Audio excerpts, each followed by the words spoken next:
Hey guys, welcome back to my channel. My name is Mohit and you're watching T-Home Tech. And just levitate. So today's video is about smartphone fails that you might have heard of or you never heard of, or you might have known the smartphone but you never thought it was a fail. So let's begin the video. Now before we start the video, if you haven't subscribed to the channel, make sure you subscribe and ring the bell icon to get notification every single time I post a new video. Now let's get started. First smartphone fail is from Samsung.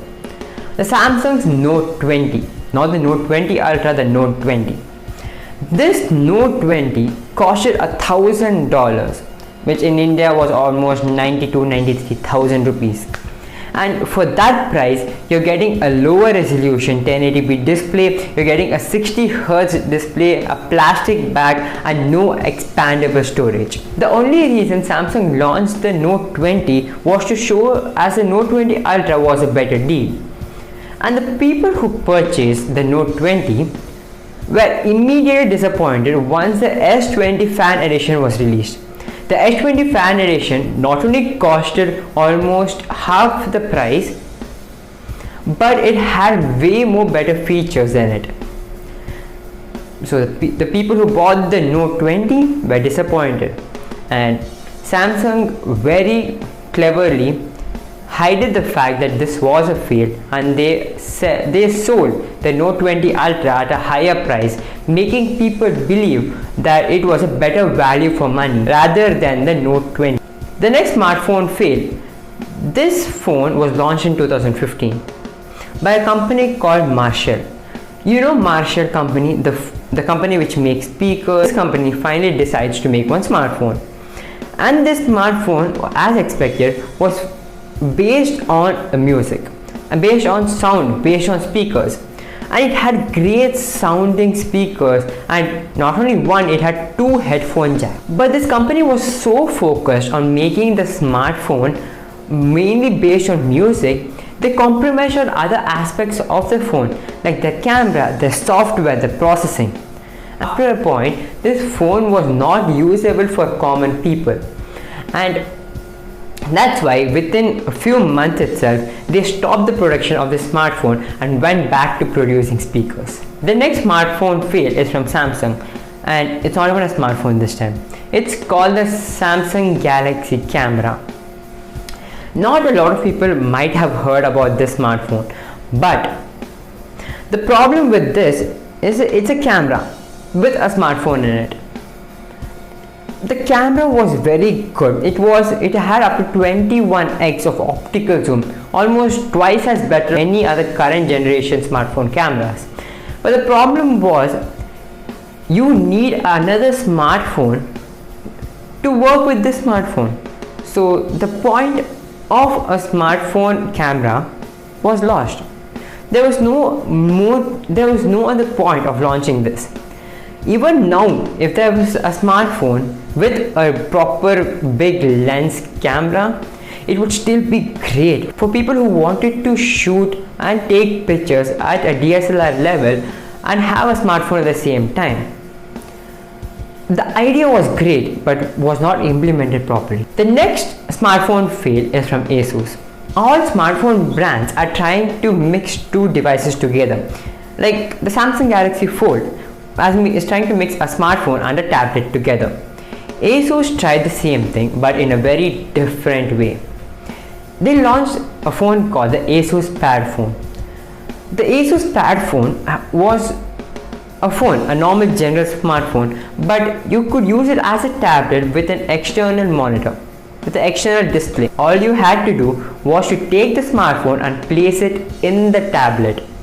And this tablet, it was generally like a smartphone running on a bigger screen, and it was using the same processing power as a smartphone. And not only the smartphone itself was weak, but once it changed to a bigger screen, it was even more slow, even more laggy, and could not work properly. And we could let Asus get away with this. The problem was that Asus tried for 3 whole generations. Asus Pad Phone 1, Pad Phone 2, Pad Phone 3, and all three were with different orientations, different style and different design with the same concept, and not one of them also succeeded in the market or made an impact. The next smartphone fail is again from Asus. So in 2014-15, the navigation system in a smartphone was improved, and this smartphone was mainly based on navigation. Navigation, like our phone is used as a GPS, and our phone in nowadays we use navigation as a very small part of a phone with 10,000 more things, 10,000 more features, 10,000 more things we can do in a smartphone. And that time Asus tried to do the navigation only phone called the Asus Carbon phone. This phone was mainly sold for navigation. It also came with a car charger and a phone holder for your car. The main problem in the smartphone was not the navigation, but other features like the display, the bezels. It had huge bezels in the front. The software was weak, the processor was weak, and it couldn't do any other thing except navigation. All the things which it could do were very, very bad. Other smartphones at the same generation where Google Maps were growing up, this phone did not even allow Google Maps to be used on the phone. So within a few months, Google Maps evolved. It was way better than the navigation system in this smartphone. So navigation system also became a weak part in the smartphone, and within a few months, this smartphone was stopped manufacturing. The next smartphone fail is from Firefox. I think you know Firefox as an operating system or as a web browser. It's a smartphone thinking they could change the market. The main aim with the Firefox smartphone was all the software, all the things you could do was based on websites. A camera was based on the website, so you should browse a camera website and then use it. So anything you wanted to do through this smartphone needed net. So very fast, initially it got a lot of hype because Firefox was a very big company at that time. But then within a few days itself, the hype reduced and it became a fail immediate. The final smartphone is from a company which we don't even know existed. It's called the WorkOne. This smartphone brand claimed to have zero purchase, was priced at zero. It's not about you buying the smartphone, obviously you have to pay, but any other services were free. Like you don't need to SIM, you don't need to call, it was unlimited data for life, and the idea behind the thing was very great. So basically what the company tried to propose was, when you bought the smartphone, you would get a router with it, which could transmit signals through the tower and could transmit the net 2 miles from it. To transmit the data not only to the tower but also to the other devices, the other routers. So which means it was a connecting loop, and it is like an internet. But the problem with internet is the more people come, the jam increases and it stops working. But this was an advantage. The more people come, the more the net becomes good and the more faster the net becomes. This idea sounds very good. They started taking orders in 2019, and till now not one device has been shipped. If you go to their websites, all you can find is renders of smartphones, no original, no actual device. And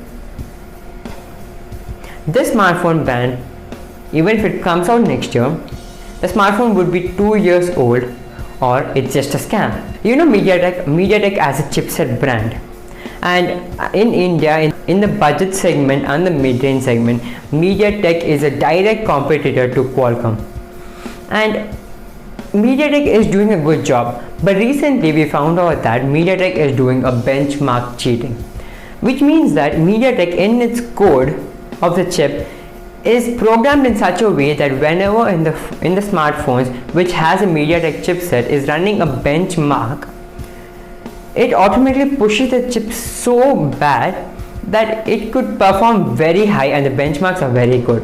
But immediately when you go to the day-to-day life while playing games, the performance reduces immediately.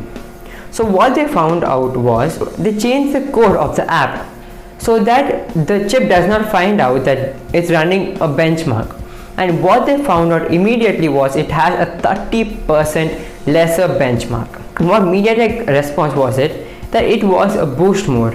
Mediatek chipsets are still very good, and if you have a Mediatek chipset, don't worry, they're still very great, but don't believe benchmarks all the time. Believe on actual gameplays.